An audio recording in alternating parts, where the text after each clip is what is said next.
Deputy chief minister Surinder Chaudhary ने PHE daily विजर्स के लिए जो आज भारतीय जनता पार्टी के एमएलएज ने वॉकआउट किया और कहा कि डेली विजर्स की हक की बात की जाए, उसको कोट करते हुए deputy chief minister Surinder Chaudhary ने कहा कि कई आरोप प्रति आरोप लगाए कि इतने सालों से जो भारतीय जनता पार्टी की सरकार थी और भी कई अन्य आरोप जो है जो भारतीय जनता पार्टी पे लगाए। सुनिए। जवाब भी दिए गए हैं। छोड़ो, अब बात उन्होंने कह दी, उन्होंने हमने अंदर हाउस में कह दी, उन्होंने हमारी कह दी, दोनों की बातें खत्म हो गई। अब कोई मेरे ख्याल ज़्यादा इस पे बोलने का कोई फ़ायदा नहीं है। लेकिन इतना देखिए, वॉकआउट क्या एक तमाशा है। अगर सही मायने में बीजेपी के लोग इन गरीब डेली वेजरों के हमदर्द हैं तो ये 10 साल बेचारे इनके दफ्तर के बाद त्रिकुटा नगर रोते रहे, बिलखते रहे, बोलते रहे, मांगते रहे, लेकिन किसी ने इनकी सुनी नहीं।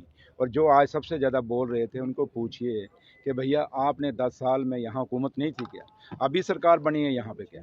अभी तो हमें 5 महीने हुए हैं। 5 महीने में और उमर अब्दुल्ला साहब की उनका देखिए दिल कितना इन गरीबों के लिए है कि बिना किसी एजिटेशन के, बिना किसी आंदोलन के उन्होंने कमेटी कंस्टिट्यूट कर दी। और जब कमेटी बन गई और उस कमेटी को 6 महीने के लिए कह दिया गया कि आप रिपोर्ट दीजिए और अगले बजट में उसमें वो अपनी बात जो उनका जो कमेटी की रिपोर्ट आएगी उसके अगले बजट में रखा जाएगा, क्योंकि किसी हर चीज़ का कोई तौर तरीका है। तो लिहाजा जो आज था यहाँ पे वो सिर्फ बीजेपी के लोग अगर हमदर्द थे तो उनका फ़र्ज बनता है कि उन लोगों को साथ लेते और चीफ सेक्रेटरी साहब की क़यादत में जो कमेटी बनी है उस कमेटी को जाके इन लोगों को मिला दें। बाकी है कि कमेटी ने तो उनको बुलाना ही बुलाना, क्योंकि कमेटी सुनिए कमेटी जब बनी है तो अब कमेटी क्योंकि हाउस लगा है, आप सब जानते हैं, सीनियर जर्नलिस्ट हैं, आप सब जानते हैं कि हाउस में सारे ऑफिसर बिजी हैं इस समय, क्योंकि रोज़ वहाँ जब ये बिजनेस लगता है उसमें क्वेश्चन आंसर भी हैं, सब हैं। तो रात 4-5 बजे आपको पता लोग सोते हैं जाके ये सारा जवाब बना के, तो लिहाजा बिजी हैं। अब ये हाउस ख़त्म होता है उसके बाद कमेटी इनको बुलाएगी, इन लोगों को ये डेली वेजर अपनी बात रखें। लेकिन दुख इस बात का है कि 10 साल इस सेक्रेटरीट का क्या शालामार चौक भी ऊपर वो नहीं चढ़ सके, लेकिन आज 10 साल बाद क्यों उसमें इनको कोई बोलने आने नहीं दे रहा था। लेकिन आज जब 10 साल बाद ये चुनी हुई लोगों की चुनी हुई सरकार है, क्योंकि हम जिन इलाकों से आए हैं क्या उन इलाकों में डेली वेजर नहीं है क्या? उनके परिवार उनकी फैमिलियाँ नहीं हैं, वहाँ भी हैं। तो लिहाजा हमें पूरी हमदर्दी है उनके साथ। ये सरकार चाहती है कि ये लोग रेगुलराइज हों और पहले ईयर में ही 6 महीनों के अंदर अभी सरकार ने कमेटी बना दी। और मैं ये दावे से कह सकता हूँ कि उमर साहब की सरकार इन लोगों को रेगुलराइज करेगी। लेकिन इतना जरूर कहेंगे कि चंद लोग जो पॉलिटिकल लोगों के हाथ में चढ़ के इन डेली वेजर गरीब डेली वेजरों को गुमराह कर रहे हैं वो लोग बख्शे नहीं जाएंगे। देखिए मैंने कहा ना, ये तो आप अब मुझे ये सवाल मत नहीं पूछने आप, ये तो अपना सरकार से नहीं सुनिए अपील। यहाँ आपने देखा पीछे एक जो तमाशा कटरा माता के चरणों में हुआ, मेरी माँ के चरणों में हुआ, क्या वहाँ जायज़ है कटरा के अंदर अंडा मीट?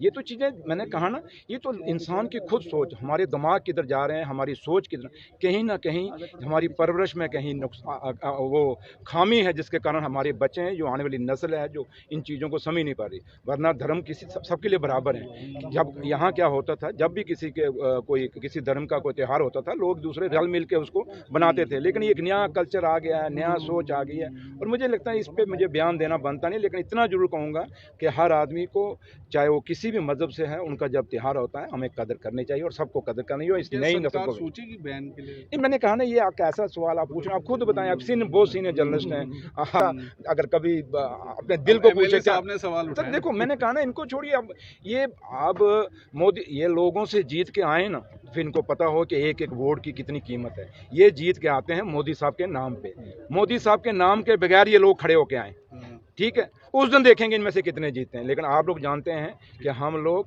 अगर आप जीत के आए हैं तो लोगों ने प्यार और उस मोहब्बत, और जब हम लोग वो हैं, जब हारते हैं तब लोग रोते हैं, घरों में रोटियां नहीं पकती, और जब जीतते हैं इतनी खुशियां होती हैं, इतनी अरदासें, इतनी न्याज़ें लगाई की जाती हैं कि कोई हिसाब ही नहीं होता। इसलिए लोगों से चुने हुए लोगों का और किसी के नाम पे चुने हुए का यही फ़र्क होएगा कि वो ऐसे ही ऊट पटांग डिमांडें रखेंगे जिसका कोई तुक नहीं बनता। कैबिनेट मिनिस्टर सतीश शर्मा जी ने भी डेली विजरों पे क्या कहा, आप सुनिए। क्योंकि आज deputy chief minister Surinder Chaudhary और जो सरकार विपक्ष पर किस तरह से आरोप जो लगाए जा रहे हैं, आज आप देखिए।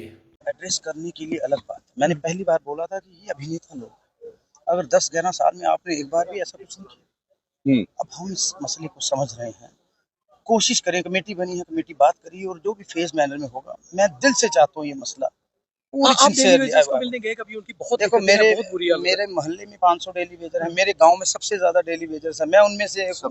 अब मेरे आधे रिश्तेदार डेली वेजर, मेरा कोई है सबसे नहीं भरावा रिश्तेदार। अच्छा, एक तो मुझे उनका एक दर्द और है। चीज है, आज बीजेपी का भी आरोप था कि जब हम बाहर आ गए उसके बाद बड़ा इंपॉर्टेंट एक जीएसटी का बिल था, वो सरकार ने पीछे से पास करा दिया हमारी बाहर तरफ से। जाने के लिए किसने बोला? जब उनकी बात सुन ली गई, कमेटी तो कल की तश्कील हुई परसों की, तो उसके बाद वॉकआउट का कुछ माने बनता नहीं था। This was just to address, हंगामा खड़ा करना मकसद होता है। We want solution. बैठकर वो भी बैठे, हम भी बैठे और सारी पार्टीज बैठकर, क्योंकि वो हमारे लोग हैं, हम में से एक हैं, हम उनमें से एक हैं। तो मुझे उनका लगता है कहना था कि कोरम पूरा नहीं है, सरकार को वेट करना चाहिए था बिल पास कराने के लिए, पहले ही बिल पास करा दिए। जब तक स्टेट उठ नहीं आती वो भी कोरम पूरा नहीं है, अभी स्टेट भी पूरी नहीं है। वी वांट स्टेट फर्स्ट, उसके बाद बातें करेंगे। धन्यवाद। ठीक है।